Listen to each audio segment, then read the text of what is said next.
ние како родители направивме се што можевме, што беше во наша надлежност, наш домен. Се обративме кај сите институции, многу ни е криво тоа што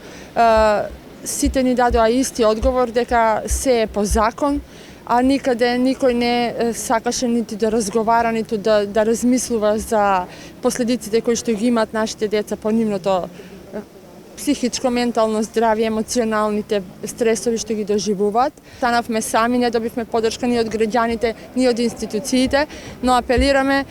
во иднина да не се дозволува да се случуваат вакви нешта, особено не во училиштата, да се води прво грижа за здравјето на децата, за нивните приоритети да бидат среќни прво во училиштето, а потоа самото ќе си дојде на образбата, колку му е способноста. Ние ги исцрпевме сите наши врати кои ги отворивме, немаме повеќе каде да се обратиме.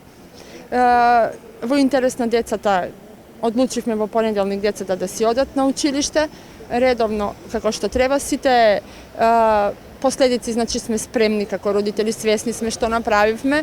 спремни сме да не повикаат и на разговори, на советување, но пак јавно ќе кажам дека ние не ги оставивме нашите деца дома затоа што не знаеме колку е битно образованието за нивниот живот, туку ги оставивме дома во знак на револт, да се слушне што се прави со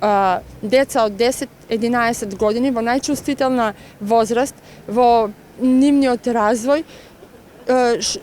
кој да им биде на нив сигурност ако училиштето вака им прави постојани притисоци и стресови на секој полугодие.